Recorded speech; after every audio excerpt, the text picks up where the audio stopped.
Sitting in 10th, we have Aston Villa on 10 points, and they are coming off a loss in their last game. It's a little bit disappointing for Villa come the last two games. They have come up against Chelsea, Arsenal, and Manchester City, and you just got a feel for them. I mean, the sickness in their side that was going around really kept them from mirroring the results that they saw at the start of the season. However, Lambert's men started very well, and I expect them to bounce back after the international break, hopefully getting over whatever bug was going through the camp. But good on Aston Villa for sitting on the 10th spot, and you got to remember only 2 weeks ago they were sitting second. So this side is very impressive, and they should be able to keep their form going after the international break. Sitting in 9th spot on 10 points is my side, Liverpool. They are coming off a 2-1 win against West Bromwich Albion. Brendan Rodgers had a little bit of steam under the collar with the way the side has been going lately. The injury to Daniel Sturridge has been absolutely paramount to the way they have been performing in the league. Mario Balotelli has not been firing, and he is under pressure to perform. And really the problem is with Liverpool, just very underperforming side. There is a lot of passengers in the side at the moment, which I'm sure Brendan Rodgers will iron out during the international break and really establish on who will be the first team starters and who will be the side that he puts on the bench and who will be where. That's where I expect Brendan Rodgers to do over the international break. However, Liverpool should be in the green when they come back. Hopefully Daniel Sturridge will be good to go for them. Sitting in 8th spot, we have Arsenal on 10 points. They are coming off a loss against Chelsea. Arsene Wenger's men doing rather well at the moment. Like, I'd expect them to be a little bit higher considering the squad that they have. They have got some very key injuries, however. Having Giroud out doesn't help. Having another key midfielder in Aaron Ramsey out as well does not help their cause.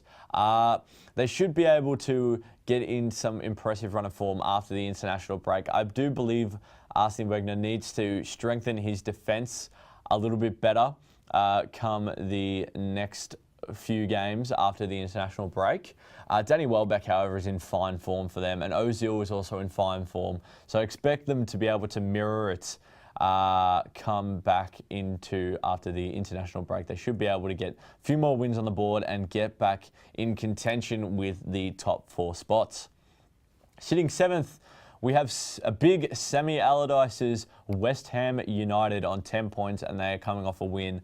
Now, considering Sam Allardyce was under fire come the start of this season, his side are sitting quite comfortably at the moment, and he'll want to make sure in that international break that he gets all the nicks and bumps in his squad ironed out coming with injuries and make sure everyone is 100% fit to keep this form going and make sure he sits within that top 10. It's always good to see West Ham in the top 10. They usually have been one of those sides that has to battle with the relegation issues come the end of the season. So if they can keep this form up and keep comfortably in the top of the table, it'll be always good to see. Sitting in 6th on 11 points, we have Tottenham Hotspurs. They are coming off a win as well. Pochettino's men are playing very impressive. I do feel that they need to do something up front. Adebayor just doesn't seem to be offering them enough of a striker role. They need to find someone who can really lead the line for them up front, even if they bring in Eric Lamela, even though he is a right midfielder. I wouldn't be surprised if he gets pushed up front in the next couple of games, just to really give them another option apart from Adebayor.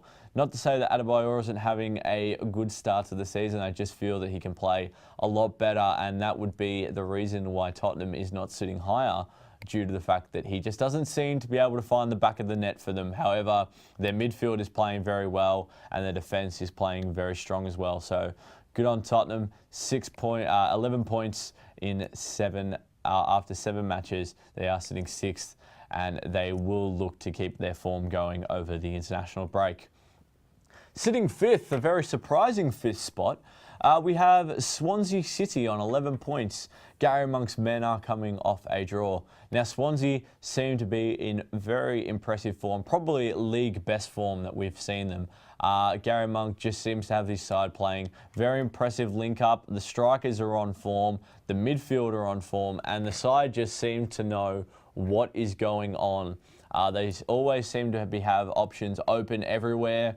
They have slipped up in the last couple of weeks. They were sitting on top with Chelsea at one point and really battling it out. However, Gary Monk will want to make sure after that international break that he can just give his side a little bit more solidarity going into the Christmas period and make sure everyone knows their role and make sure they're all fit and ready to go over the busy Christmas period. So Swansea in 5th position. I expect them to be able to finish in mid-table come the end of the season. Sitting 4th, we have Louis van Gaal's Manchester United on 11 points. Well, a few weeks ago, we were saying, come on, Van Gaal, what are you doing, mate? Your side, you have all the quality in the side. Angel Di Maria, Ander Herrera, Wayne Rooney, Robin van Persie. There is so many good players in this side. Why aren't they getting points on the board? And they seem to have been getting in the winning run. Whether it is a little bit of luck, I think it might be after David De Gea's really man-of-the-match performance. The best game I've seen him play for Manchester United against their 2-1 win against Everton last round. Whether it's that or whether it is his philosophy of football just starting to wear into the club, who knows? But he'll want to make sure that his side are very solid come after the international break. It's a little bit of a shame that they don't have Wayne Rooney at the moment due to suspension. So he'll want to make sure that all his injured players get back in as quickly as possible. They are expecting a few big returns come in the October period. So he'll be hoping that they kept his injured lads get back into the side and perform to the standard that we expect. But they are sitting comfortably in the 4th spot, and they should look to keep their impressive run of wins going. Sitting 3rd, another surprising side, we have Southampton on 13 points. Now, you look at Southampton at the start of the season, you would not give them a chance. They lost a lot of big names in the transfer period. Dejan Lovren, Adam Lallana, Callum Chambers, and Ricky Lambert all saying goodbye at the start of the season. They also have Pablo Osvaldo out. However, they have recruited very smart. They have Pele up front and Dusan Tadic, who has been an absolute superstar for the Saints. And they should expect to keep marching on as the season continues. The way they play their football is very impressive, and they just seem to be able to get the wins on the board, upset a few sides, and I expect them to keep that going coming into the Christmas period. For Southampton in the international break, it's more of just making sure that they can get back to their winning way. They did suffer a loss in the last match, so they want to make sure they get another win on the board coming out of the international break and going into match day 8. The all-important win on the board, putting them on 16 points and really putting pressure on the two sides above them. Sitting 2nd, we have Manchester City on 14 points. They are coming off a 2-0 victory against Aston Villa.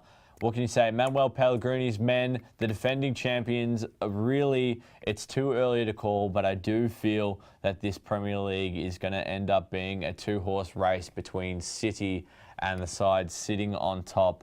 Manchester City seem to be in very impressive form. They are dealing with a little bit of a slip-up lately with the loss against Stoke, the draw against Chelsea.